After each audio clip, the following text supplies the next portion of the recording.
জুলাই ঘোষণাপত্রের দিকে সব দল ও দেশবাসীর দৃষ্টি। খসড়ায় বিএনপির অনেক সংশোধনী। জুলাই ঘোষণাপত্রে কি থাকছে তা নিয়ে রাজনৈতিক দলগুলোর পাশাপাশি সচেতন নাগরিক সমাজের আগ্রহ রয়েছে।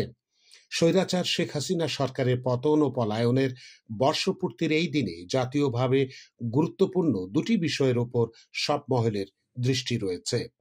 সংশ্লিষ্ট ব্যক্তিরা বলছেন, মানিক মিয়া অ্যাভিনিউয়ের 5ই আগস্টের কর্মসূচিতে জুলাই ঘোষণাপত্র প্রকাশের পাশাপাশি আগামী জাতীয় নির্বাচনের একটি সম্ভাব্য সময় ঘোষণা করতে পারেন প্রধান উপদেষ্টা।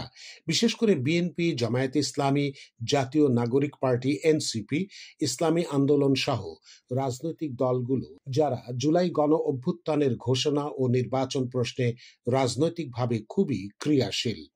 রাজনৈতিক দলগুলোর সঙ্গে দীর্ঘ আলোচনা ও কয়েক দফায় চিঠি চালাচালির মধ্য দিয়ে সরকার গণ অভ্যুত্থানের বার্ষিকীতে একটি জাতীয় সনদ ও জুলাই ঘোষণাপত্র তৈরি করেছে।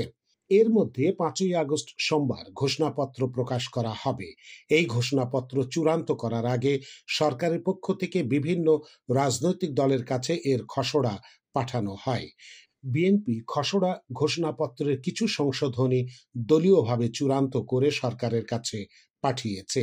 দলগুলোর মতামত দেখেই ঘোষণাপত্র চূড়ান্ত করা হয়েছে বলে সংশ্লিষ্ট সূত্রগুলো জানিয়েছে। জুলাই ঘোষণাপত্র সংবিধানের প্রস্তাবনা ও তফসিলে সংযুক্ত করার কথা খসড়ায় উল্লেখ করে সরকার। জামায়াত, এনসিপি সহ কোনো রাজনৈতিক দলেরও এ দাবি ছিল, কিন্তু বিএনপি তাতে রাজি হয়নি। সংশ্লিষ্ট সূত্রে জানা গেছে, বিএনপি চূড়ান্তভাবে 24-এর ছাত্র জনতার অভ্যুত্থানের উপযুক্ত রাষ্ট্রীয় ও সাংবিধানিক স্বীকৃতি প্রদানে সম্মত হয়েছে।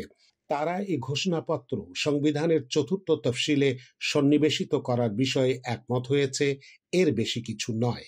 সরকারি সূত্রে জানা গেছে, সরকারের পাঠানো খসড়ার উপর কিছু ঐতিহাসিক ঘটনার সংযোজন এবং শব্দগত পরিবর্তন এনে দলীয়ভাবে ঘোষণাপত্র চূড়ান্ত করে সরকারকে দিয়েছে।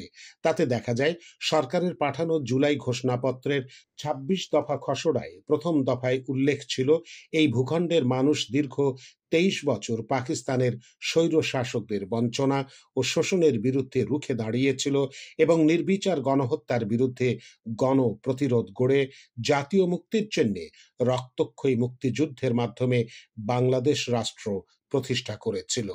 এই দফায় বিএনপি গণ প্রতিরোধ গড়ে। এরপর 1971 সালের 26শে মার্চ তারিখে স্বাধীনতা ঘোষণা করে শব্দগুলো যুক্ত করে।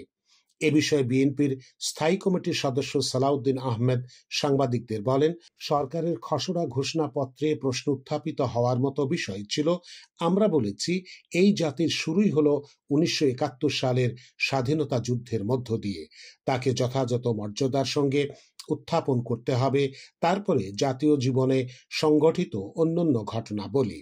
সেখানে তারা 1971 সালের 26শে মার্চকে সঠিকভাবে উল্লেখ করতে চায়নি বা দেয়নি। সেটা আমাদের আপত্তি ছিল এবং আমরা সেটা অন্তর্ভুক্ত করে পাঠিয়েছি সরকারের কাছে। সরকারের খসড়ার 4র্থ দফায় স্বাধীনতা পরবর্তী আওয়ামী সরকার স্বাধীনতার মূল মন্ত্র গণতান্ত্রিক শাসন ব্যবস্থার বিপরীতে শেখ মুজিবুর রহমান কর্তৃক বাকশাল নামে সাংবিধানিকভাবে একদলীয় শাসন ব্যবস্থা কায়েম করে উল্লেখ করা হয়। এই দফায় বিএনপি বাকশালের নামে একদলীয় শাসন ব্যবস্থা কায়েমের কথা উল্লেখ করেছে। এখানে বিএনপি শেখ মুজিবুর রহমানের নাম রাখেনি। এছাড়া এ দফায় দলটি 1979 সালে সংবিধানের 5ম সংশোধনীর মধ্য দিয়ে একদলীয় বাকশাল ব্যবস্থা বিলুপ্ত করে বহুদলীয় গণতন্ত্রের পুনঃপ্রবর্তন করা হয়, এ কথাগুলো যুক্ত করেছে। সরকারের খসড়ার 8ম দফায় বিগত শেখ হাসিনার আওয়ামী লীগ সরকারের দুঃশাসন, পিলখানা ট্র্যাজেডি, শাপলা চত্বরে গণহত্যার মতো আইন বহির্ভূত হত্যাকাণ্ডের উল্লেখ করা হয়। সেখানে বিএনপির প্রস্তাবে পিলখানা ট্র্যাজেডি, শাপলা চত্বরে গণহত্যার উল্লেখ করা হয়নি। সরকারের খসড়ার 17তম দফায় ফ্যাসিস্ট শক্তির বিরুদ্ধে অদম্য ছাত্র জনতার অভ্যুত্থানে নারী শিশু সহ প্রায় 2 সহস্র মানুষকে নির্বিচার হত্যার কথা বলা হয়। সেখানে 2 সহস্রের জায়গায় 2 সহস্রাধিক মানুষকে নির্বিচার হত্যার কথা বলেছে বিএনপি। সালাউদ্দিন আহমেদ সাংবাদিকদের বলেন, আমরা পরিষ্কারভাবে বলেছি জুলাই ছাত্র গণ অভ্যুত্থানের রাষ্ট্রীয় এবং সাংবিধানিক স্বীকৃতি প্রদান করা হবে। সেটা কোথায় প্রদান করা হবে সেটাও পরিষ্কার করেছি। যেহেতু জুলাই ছাত্র অভ্যুত্থানের মধ্য দিয়ে এই সরকার প্রতিষ্ঠিত হলো, যদিও সাংবিধানিক নিয়মকানুন মেনে এ সরকার প্রতিষ্ঠিত হয়েছে, পরেও তার সব কর্মকাণ্ডকে বৈধতা দেওয়ার একটা বর্ণনা থাকতে হয়। এটাই আমাদের রীতি। সেই অনুসারে ঐতিহ্য মাফিক সংবিধানের ৪র্থ তফসিলে সেটার বর্ণনা থাকবে। আমরা সেখানে স্বীকৃতি দেব। সালাউদ্দিন আহমেদ বলেন, এখন সেই ঘোষণাপত্রটা ঠিক একইভাবে প্রধান উপদেষ্টা ঘোষণা করবেন কিনা সেটা এখনো দেখার বিষয়। যদি দেখি অসামঞ্জস্যপূর্ণ কিছু হয়েছে, সেটা তখন দেখা যাবে। এখনই বলার কিছুই নেই। গত বছরের ডিসেম্বরে জুলাই ঘোষণাপত্রের বিষয়টি প্রথম আলোচনায় আসে তৎকালীন বৈষম্য বিরোধী ছাত্র আন্দোলন ও জাতীয় নাগরিক কমিটির নেতাদের মাধ্যমে। তাদের উদ্যোগে গত ফেব্রুয়ারিতে গঠিত জাতীয় নাগরিক পার্টি এনসিপি ঘোষণাপত্রের বিষয়টি নিয়ে শুরু থেকেই সোচ্চার। আন্দোলন ও দাবির মুখে অন্তর্বর্তী সরকার চলতি বছরের জানুয়ারি ও জুন ২ দফায় প্রতিশ্রুতি দিয়েও জুলাই ঘোষণাপত্র দিতে পারেনি।